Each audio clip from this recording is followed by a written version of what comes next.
Hi, I'm Daniel Chan from UNSW Sydney. Welcome to another adventure in pure mathematics. In the previous video in this playlist, we saw how the idea of building modules gives rise to something known as a complex.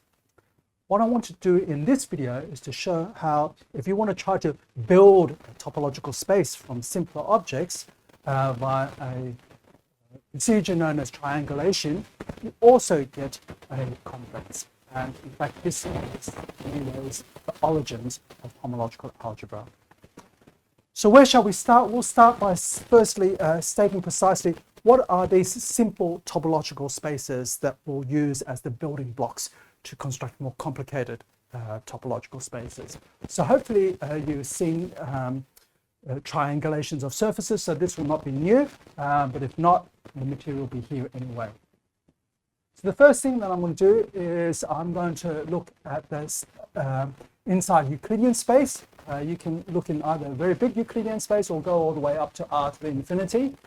Okay, and we'll pick a standard basis in here, which I'll start indexing from 0, so E0, E1, and so forth.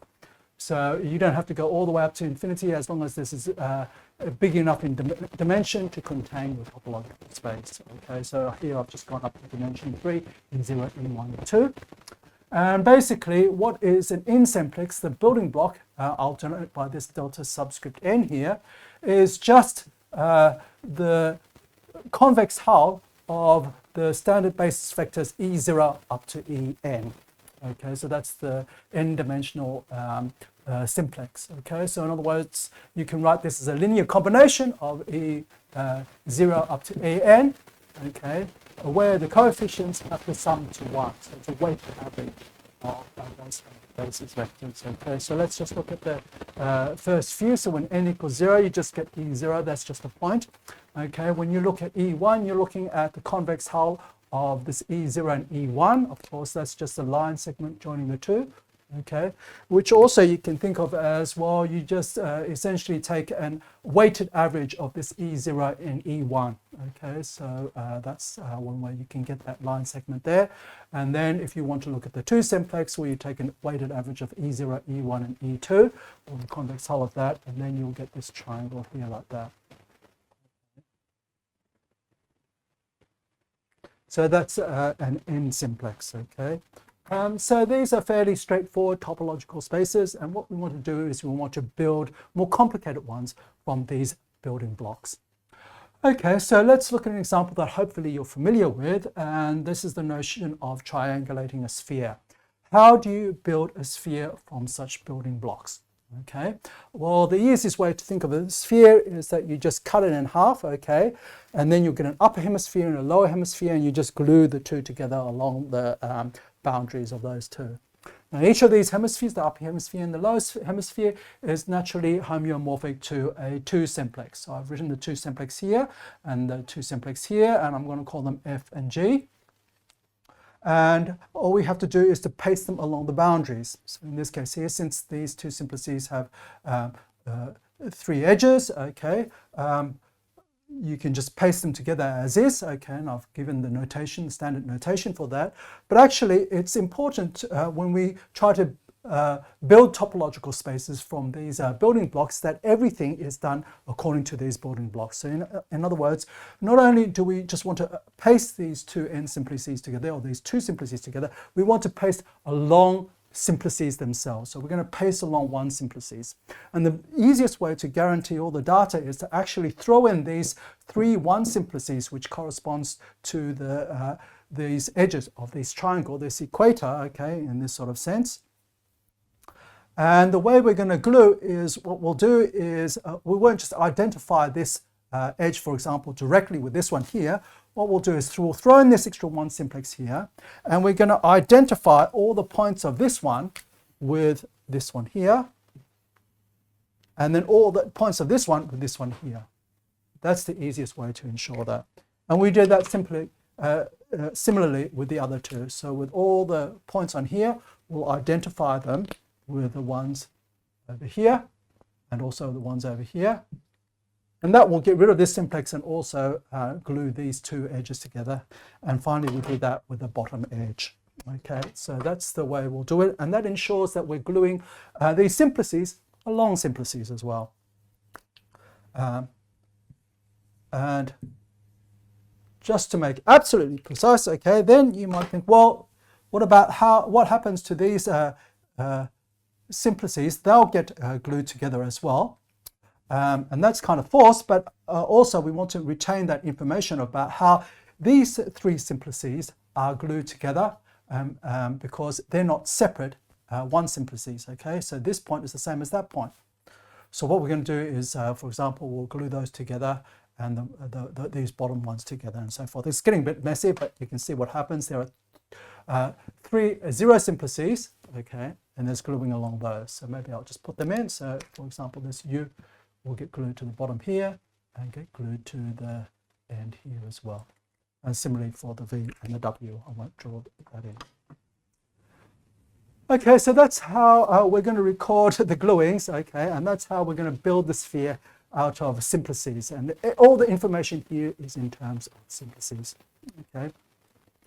How do we remember this gluing data? Okay, so the easiest way is as follows, okay. So the most important thing is to say, well, how do I glue this base here, this 2 simplex, okay?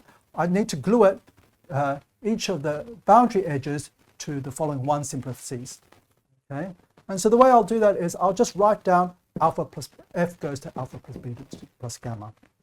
And similarly, G goes to alpha plus beta plus gamma. Okay? So that's, we'll record for you how we want to do the gluing. The next thing is, what about the gluing here? Okay, so the key point is that, well, do we want to glue this, we want to glue this U to this edge here, but which end do we glue it to?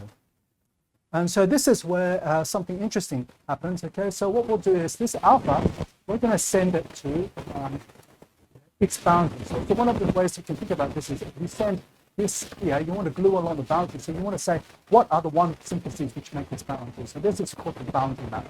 Okay? So F goes to alpha. Alpha should also go to its boundary. That will tell you how it's going to get glued to 0 simplices. And how do you work out well, which end gets glued to which end? So the point is that we're going to write here, the head of the arrow is going to be V. So we'll put a plus V here, and the tail will be given by minus that vertex, so minus U.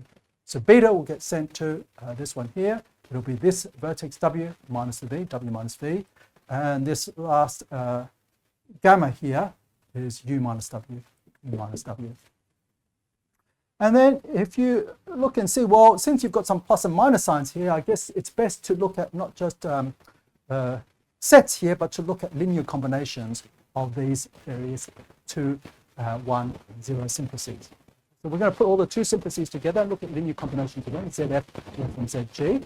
Okay, we'll look at the 1 simplices alpha, beta, and gamma, Z linear combination of those, and the 0 simplices together, so you get Z linear combination of those. And we've got maps, right? Boundary maps. We're saying what's the boundary of F and G? Okay, so in this case, they're both up with this gamma. What's the element inside here? And you can extend Z linearly to get a map. The Z module map or map of the value groups. And similarly, you've got this map here. So it turns out that this map is actually a complex, which means that if you apply this and you apply this again, you're going to get 0. In other words, if you take the boundary of a boundary, you're going to get 0. So let's just check why that's true.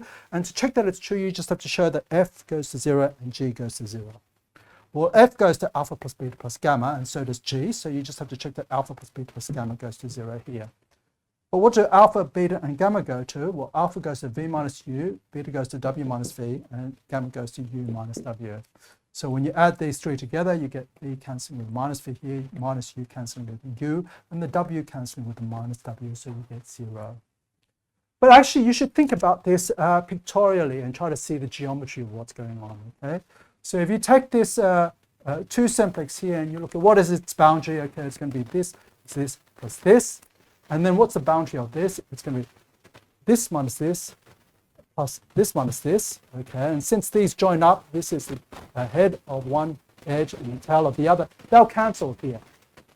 And then there's this plus this, so there's cancellation here, and of course the sum from these 2 gives you the cancellation. boundary of the boundary. Okay, so that's great, and you can do this in simple examples, and you can see like surfaces.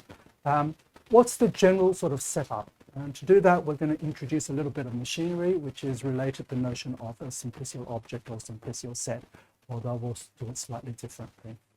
So, and as usual, we're going to use a lot of category theory to do that. Okay, so let's see how that works out. I'm going to introduce a category delta.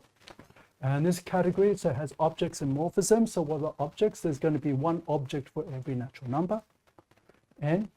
And to that natural number n, the object is just going to be the set from 0, 1 up to n, those integers, those natural numbers up to n. Okay, and I need homomorphisms too. So what are the homomorphisms? The homomorphisms from the object square bracket m to square bracket n is just going to be increasing functions from this set 0 up to m to the set 0 up to n. Okay, so you may think, oh, well, well, that's a bit of a funny object. So let's just look at some simple examples of what that is. Okay, so here, what are the maps from square bracket 1 to square bracket 2? So you have a set 0, 1 here, and you have an increasing function from 0, 1 to 0, 1, 2. So if you have a map, so what are the possibilities? So you can certainly go from 0, 1 maps to 0, 1. That's one possibility. 0 goes to 0, 1 goes to 1. It's going increasing. Or you can have 0 goes to 0. And then 1 goes to 2. They're the only possibilities. 0 goes to 0, 1 has to go to 1 or 2. And there's a third possibility. So what's the possibility that you have for the third one? The third one is, so you black for this, is that 0, if it doesn't go to 0, it can't go to 2, otherwise 1 can't go anywhere for it to be increased. So 0 goes to 1.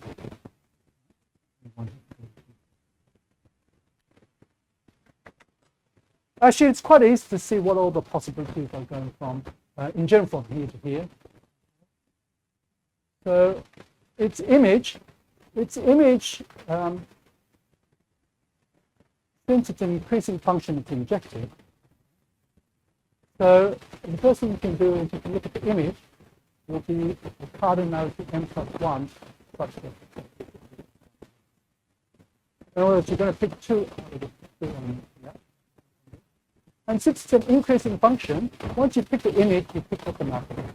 3 subsets 0, 1, 0, 2, that's another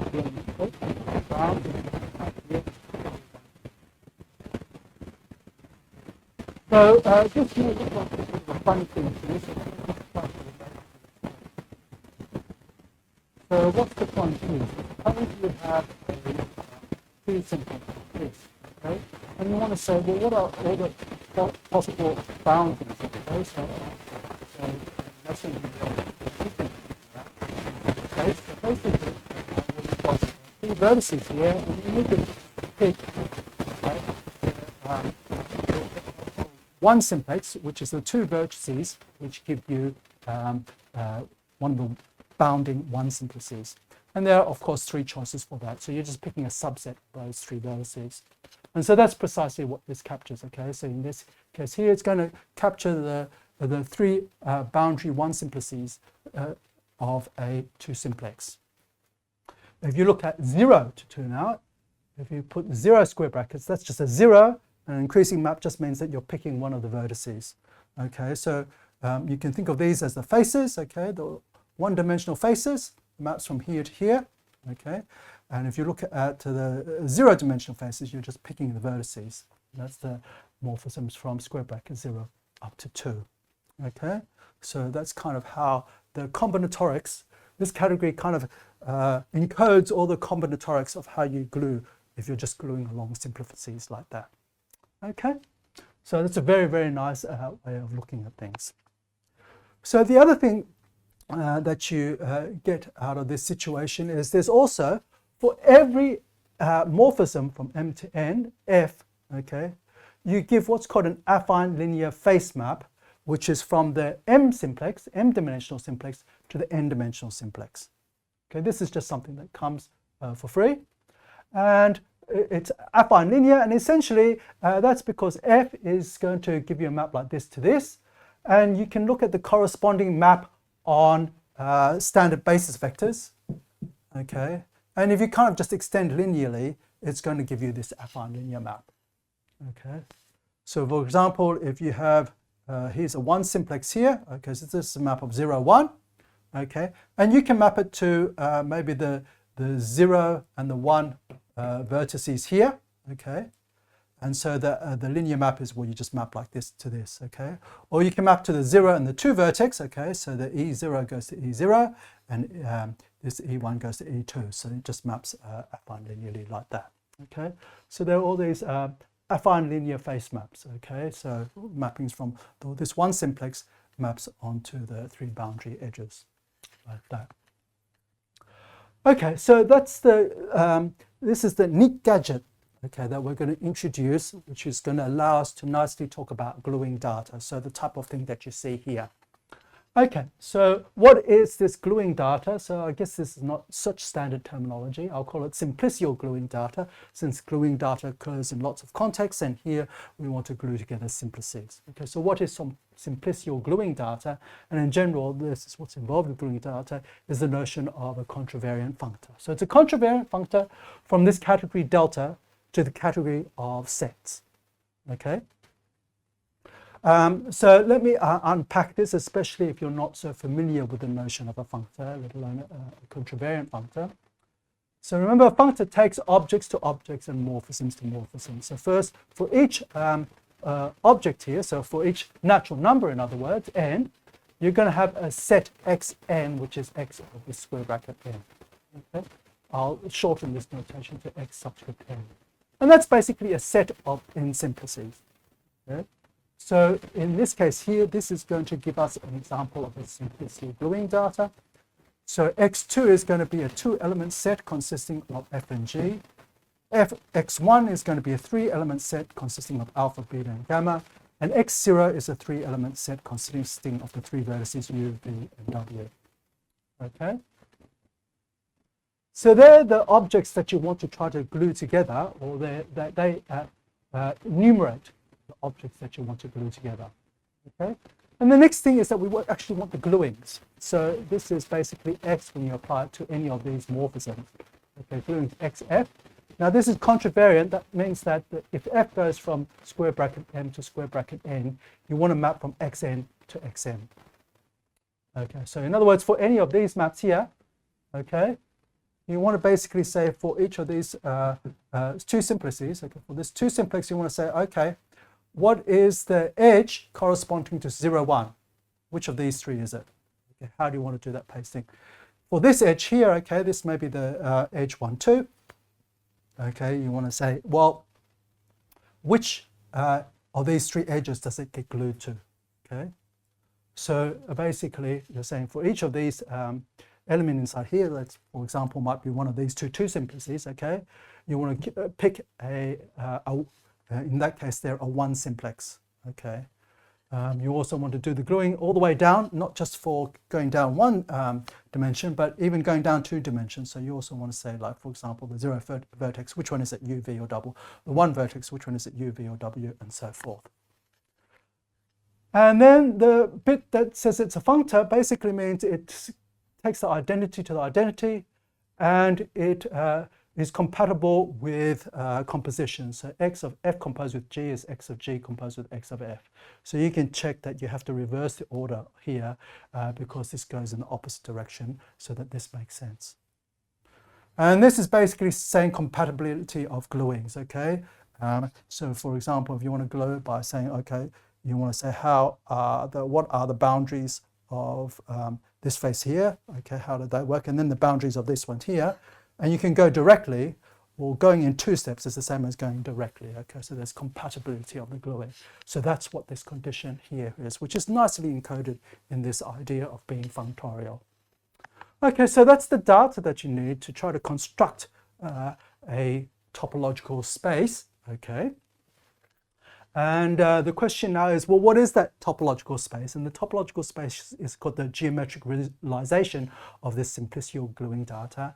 And it's formed basically using what's going on here. But now it's a little bit more complicated, but fortunately the technology is all sort of hidden in this machinery that allows us to do this rather nicely. Okay, so let me just show you what happens, okay? So remember, Xn is basically the set of n-simplices. Okay, so basically you're going to have one n-simplex delta n for each of the elements in here. So you want to look at the product xn cross delta n. And you do that over all of them. Okay, so remember the way we set it out? We don't just glue this one to this one directly. We have these two simplices, but we mark out the one simplices separately and the zero simplices separately. So we have all these simplices. Okay, so we're going to look at the disjoint union of all of these sets. So these are actual sets now. Okay, and then we're going to glue. Okay, so we'll glue basically higher dimensional simplices, the part of their boundary, to lower dimensional simplices. Okay, and how does that work? So this is going to be the gluing data, which tells us how you do that. Okay, so let's just do it by an example like this. So we pick something like this here. Okay, and then basically what we have to do is we have to pick a face of that to glue to one of these one simplices. Okay. So let's see how that works. So we're going to pick some x, which corresponds to one of the n simplices. So we're going to pick one of them. Okay.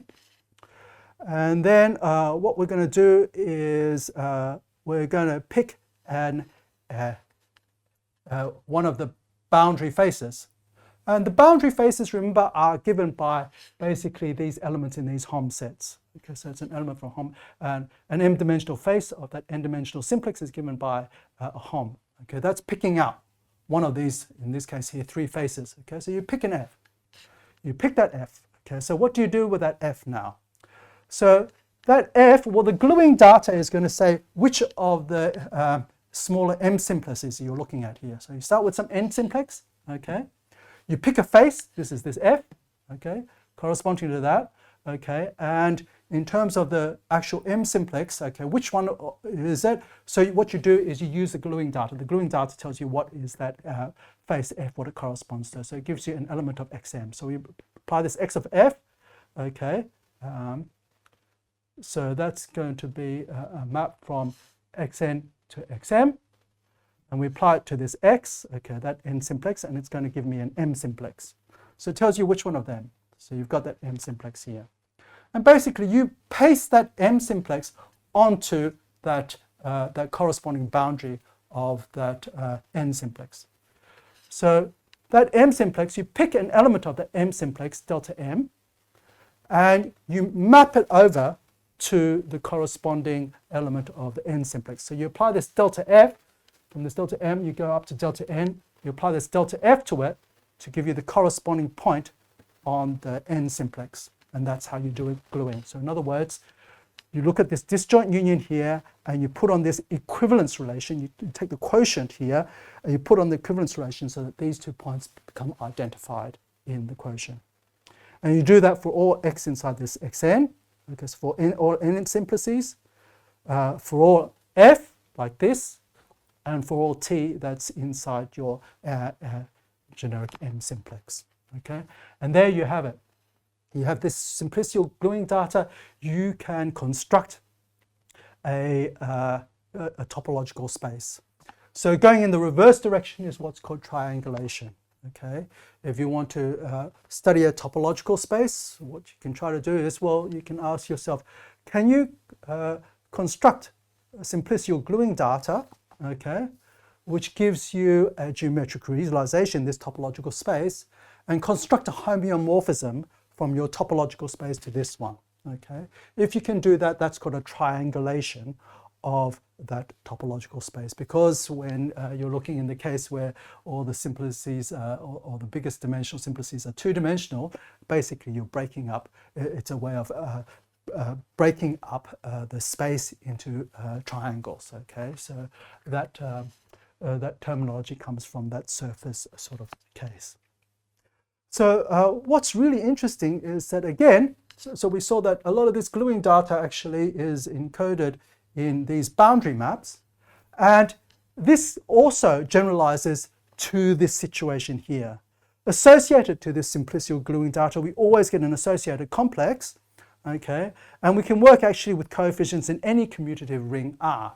And how does it work? Okay, so you get a complex of this form. So it goes in degrees like this. So there's a 0 here, there's a C0, C1 maps to that, and then you keep going. So the general term will be Cn here, and it could go up to arbitrarily high degrees here.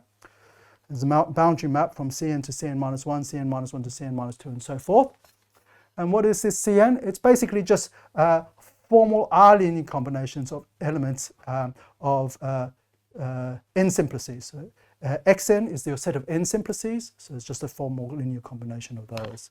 Okay, so in this case here, okay, your set of two simplices is just f and g, so you just look at z linear combinations, the coefficients here in z. The one simplices are alpha, beta, gamma, so you just look at formal z linear combinations of those, and your zero simplices are u, v, w, you look at formal linear combinations of those. So this bit here is quite easy. And the next thing to note is kind of, well, how do you write down what are the boundary maps here? So that's the other thing. Okay, so since these are going to be R linear maps, I just have to tell you what happens with these generators, these basis elements. Okay, so if you're given an x inside xn, what's the boundary dn of that? Okay, and what I want is some linear combination of n minus 1 simplices. Okay, so the linear combination, the coefficients are all just going to be plus or minus 1 to the I, as it turns out. And how am I going to get n minus 1 simplex? Okay, so what I'm going to do to get an n minus 1 simplex is I need a map from xn, they're my set of n simplices, that's where x is, to xn minus 1. So I need this f to go from n minus 1 to n. So what I'm going to do is I'm going to apply x to some maps fi from n minus 1 to n. Okay, and that's going to give me when I apply this one to this x, that will give me an n minus 1 simplex, and I take the alternating sum of them. And what is this fi? Okay, so that's the last thing that I need to tell you. So actually, it's quite easy to work out what are the maps fi from n minus 1 to n. Okay, you can look at all of them. So this is actually going to be sum over all of them.